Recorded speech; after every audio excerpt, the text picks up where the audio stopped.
Hello students, hope you are good, fine, healthy and happy. Also safe at your home. Now, proceeding to our content, that is partnership accounts. In partnership accounts, today we will start a new chapter, that is chapter 4th, retirement of a partner.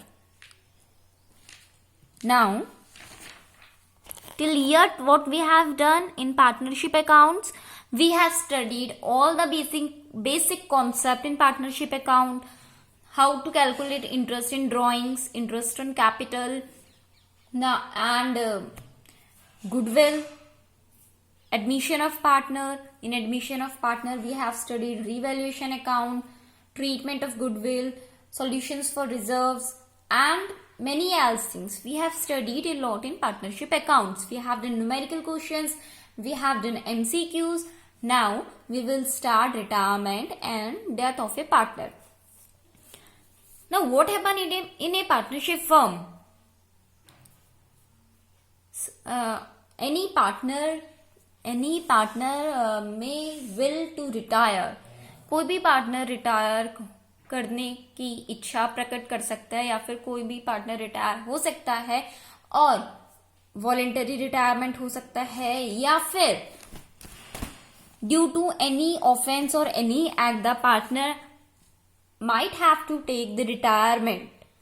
बहुत सारे cases होते हैं जिन से कि partner क्या कर लेता है, रिटायरमेंट ले लेता है या फिर हो सकता है सडन इंसिडेंट हो and might be there is death of a partner. Then इन दोनों ही केसेस में व्हाट हैपन्स, हमारे अकाउंटिंग फर्म में क्या चेंजेस आते हैं, हमारे अकाउंटिंग जो फॉर्मेट होता है, अकाउंट्स होता है पार्टनरशिप का, हम उसको कैसे करते हैं, हम इन पार्टनर्स के जो रिटायर हो गए या जिसकी डेथ हो गई हम इनके अकाउंट्स का सेटलमेंट कैसे करते हैं.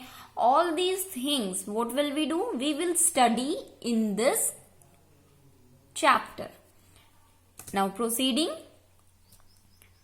what happens whenever any partner,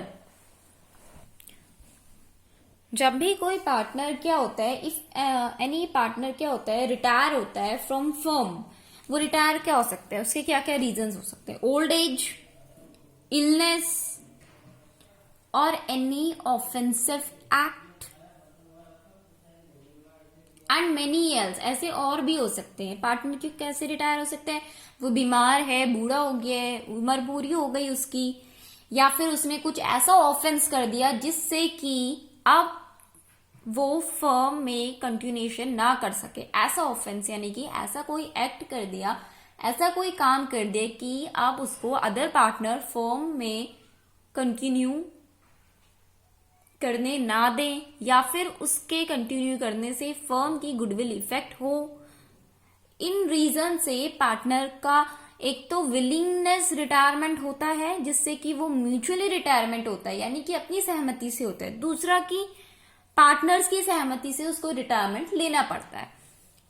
तो कुछ ऐसे रीजंस होते हैं. Then what happens, the business of the partnership firm may not come to end when one of a partner retires. ऐसे में बिजनेस एंड नहीं होता है, बिजनेस तो चलते रहेगा. अरे भाई एक पार्टनर रिटायर हो गया तो बाकी के पार्टनर्स तो हमारे पास हैं, we are having a partner, rest of partners business will go on.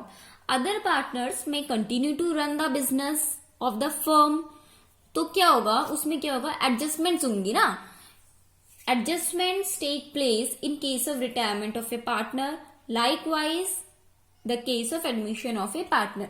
जैसे ही पार्टनरशिप फर्म में कोई नया पार्टनर का एडमिशन होता है, देन हम क्या करते हैं, एडजस्टमेंट्स करते हैं. हम एसेट्स रिवैल्यूएट करते हैं, लायबिलिटीज रिवैल्यूएट करते हैं. उसी तरीके से फर्म में अगर कोई पार्टनर रिटायर्ड होता है और there is death of any partner, then also there are adjustments that the firm have to make. उसको अपना प्रॉफिट शेयरिंग रेशियो चेंज करना पड़ता है एंड क्या पार्टनरशिप डीड में चेंजेस हो जाते हैं, नंबर ऑफ पार्टनर लेस हो जाते हैं, नेम ऑफ पार्टनर चेंज हो जाते हैं एंड उसको क्या होता है, अकाउंट्स का सेटलमेंट करना होता है, फाइनल पेमेंट करनी होती है रिटायरिंग पार्टनर को. और अगर इन केस ऑफ डेथ अगर डेथ हो गया, अब वो बंदा तो डेथ हो गया है ना, तो उसका अकाउंट हम किसको देंगे? इन केस ऑफ रिटायरमेंट हम जो फाइनल सेटलमेंट करते हैं, हम प्रॉफिट फाइनल सेटलमेंट करके जो भी प्रॉफिट या लॉस होता है हम वो रिटायरिंग पार्टनर को ट्रांसफर कर सकते हैं। But what happens in case of death? अगर किसी पार्टनर की डेथ हो जाए देन क्या होता है? हम वो अमाउंट उसका सेटलमेंट कैसे करते हैं? How? This we will study in this chapter. हम यही सब हम इस चैप्टर में पढ़ने जाएंगे। क्या होता है जब कोई पार्टनर की डेथ हो जाती है, देन उसकी तो डेथ हो गई, लेकिन उसके क्या होते हैं, कोई वाइफ होगी, कोई चिल्ड्रन होगा, कोई क्या होगा, उसके रिलेशन में कोई पर्सन होगा जिससे उसको क्या करते हैं, हम अकाउंट सेटलमेंट करते हैं। उसका रिटायरिंग पार्टनर का जो भी अकाउंट होता है हम उसको ट्रांसफर करते हैं। Other authorised person which is authorised to take the settlement of a deceased person. Now अब हम क्या करते हैं, इसको थोड़े और डेप्थ में पढ़ते हैं। तो अब हम क्या करेंगे, रिटायरमेंट में क्या क्या एडजस्टमेंट और कैसे कैसे एडजस्टमेंट्स करते हैं, वी विल स्टडी दिस। सो सबसे पहले क्या होता है, जो एसेट्स और लायबिलिटीज होती हैं उनका कि ना रीवैल्यूएशन होता है। रीवैल्यूएशन यानी कि हम उनको दोबारा से कैलकुलेट करते हैं। ये एकदम वैसे ही होता है जैसे कि at the time of admission of a partner होता है, कोई डिफरेंस नहीं होता।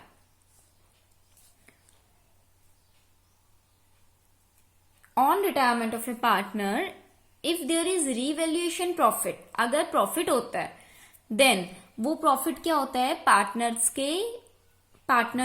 के क्या एग्जिस्टिंग प्रॉफिट शेयरिंग रेशियो में डिस्ट्रीब्यूट हो जाता है। और अगर लॉस होता है देन वो लॉस भी पार्टनर्स के एग्जिस्टिंग प्रॉफिट शेयरिंग रेशियो में डिस्ट्रीब्यूट हो जाता है, same as the admission of partner. उसके बाद क्या होता है, रीवैल्यूएशन अकाउंट तो ओपन हो गया। अब भाई जब पार्टनर रीवैल्यूएट कर रहे हैं हम एसेट्स और लायबिलिटीज को, तो हमारा रीवैल्यूएशन अकाउंट तो ओपन हुआ है। अब जो अकाउंट ओपन होता है हम उस अकाउंट को क्लोज भी करते हैं। देन रीवैल्यूएशन अकाउंट क्या होता है, ऑटोमेटिकली क्लोज हो जाता है जब हम उसके प्रॉफिट और लॉस के जो बैलेंस हैं वो पार्टनर्स को ट्रांसफर करते हैं। और पार्टनर्स को ट्रांसफर करते हैं तो कैसे करेंगे, अकाउंट से करते हैं ना। कोई भी चीज जो होती है अकाउंट ट्रांसफर होती है, यहाँ अकाउंट में हम उसको नोट करते हैं। देन पार्टनर को ट्रांसफर कर रहे हैं, देन ये कौन से अकाउंट में ट्रांसफर होगा, कैपिटल अकाउंट ऑफ पार्टनर। हर एक पार्टनर के इंडिविजुअल कैपिटल अकाउंट में उसका शेयर ऑफ प्रॉफिट और लॉस क्या होगा, ट्रांसफर होगा। अगर प्रॉफिट हुआ है देन पार्टनर को प्रॉफिट मिलेगा, अगर लॉस हुआ है फर्म में देन पार्टनर फर्म को द अमाउंट ऑफ लॉस पे करेगा, राइट। नाउ अब इसकी जर्नल एंट्रीज कैसे होगी, let us study this. In case of profit क्या हुआ है, पार्टनर के कैपिटल अकाउंट में क्या आया है, प्रॉफिट आया है, यानी कि इनकम हुई है, गेन हुआ है। Then whenever there is gain तो क्या होता है, कैपिटल अकाउंट डेबिट होता है। Now if capital account is credited, whenever there is income हमारा अकाउंट क्रेडिट होता है। I am telling you this again and again so that आपको ये बात जो है मतलब माइंड में एकदम सेट हो जाए। इनकम और गेन में अकाउंट हमेशा क्रेडिट होता है और एक्सपेंसेस और लॉस में अकाउंट हमेशा डेबिट होता है। ऑटोमेटिकली सारी जर्नल एंट्रीज जो हैं आपकी एक्यूरेट जाएंगी। एक्यूरेट मीन्स करेक्ट जाएंगी। नाउ पार्टनर के कैपिटल अकाउंट में प्रॉफिट आया है, देन पार्टनर का कैपिटल अकाउंट हम क्रेडिट करेंगे तो डेबिट क्या होगा, रीवैल्यूएशन अकाउंट। कैसे, क्योंकि रीवैल्यूएशन अकाउंट से प्रॉफिट कहां गया है, पार्टनर के कैपिटल अकाउंट में गया है, right. For profit on revaluation. Now in case of loss, अगर लॉस होता है तो इसकी एंट्री कैसे बनती है? Now you guys can make it by your self. Loss हुआ है तो पार्टनर का कैपिटल अकाउंट कहाँ जाएगा? वेरी गुड, डेबिट साइड में जाएगा। हम पार्टनर के कैपिटल अकाउंट को डेबिट करेंगे by revaluation account for loss on revaluation. So ये क्या है? ये जर्नल एंट्रीज हैं जब लॉस, प्रॉफिट और लॉस होता है, और जो रिवैल्यूएशन अकाउंट में बाकी की एंट्रीज होती हैं वो same as admission of partner के थ्रू होगी। यानी कि अगर इंक्रीज इन कैपिटल होगा तब क्या होगा? Increase in asset and decrease in liabilities, and decrease in liabilities and increase in assets. आप ये लाइकवाइज करेंगे जैसे कि आप एडमिशन के टाइम करते हैं। No difference, no change. Change तो इन एंट्रीज में भी नहीं है, but I just made a review for your betterment.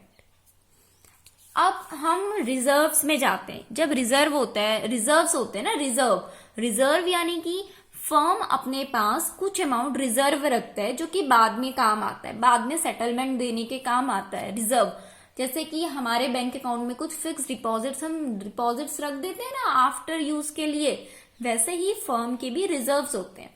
Then क्या होता है उसमें? Let us study this. On the retirement of a partner, any undistributed profit or reserve standing at balance sheet is to be credited to the partner's capital account in all profit sharing ratio.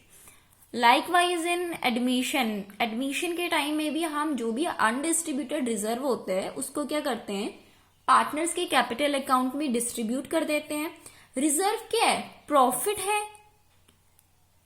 है। अब जब ये reserve partner के capital account में जाएगा, then gain हुआ है तो ये जो अमाउंट है इससे पार्टनर का कैपिटल अकाउंट क्या होगा? क्रेडिट होगा। और रिजर्व हम बैलेंस शीट में शो करेंगे क्रेडिट करके पार्टनर्स के कैपिटल अकाउंट को, मतलब बैलेंस शीट में क्या होगा? डेबिट साइड में शो होगा। वाई? क्योंकि बैलेंस शीट से रिजर्व डिस्ट्रीब्यूट हो गया पार्टनर के कैपिटल अकाउंट को, तो इसकी एंट्री क्या होगी? What will be the entry of reserves to partners capital account? Now अब जो रिटायरिंग पार्टनर होता है ना, only the retiring partner share में be transfer to his capital account if other continue at the same profit sharing ratio. ये बस alternative बताया है मैंने इसका। This is same as what I told you. Reserves क्या होते हैं? पार्टनर्स के कैपिटल अकाउंट में डिस्ट्रीब्यूटेड हो जाता है। Now what will we do? We will study more in this. हम क्या करेंगे? फाइनल सेटलमेंट पढ़ेंगे, फाइनल सेटलमेंट्स के न्यूमेरिकल्स करेंगे, और रिटायरमेंट के टाइम में जो फर्म की गुडविल होती है हम उसका क्या करते हैं? We will study this also. और deceased partner, deceased means disease नहीं है, डिसीज्ड है, ओके? मीन्स उसको कहते हैं जिस पार्टनर की डेथ हो गई होती है, हम उसके अकाउंट्स कैसे सेटल करते हैं। We will study this also, and for this you have to press the bell icon and subscribe the channel. So guys, have a nice day and be prepared for next video. Good luck. Thank you.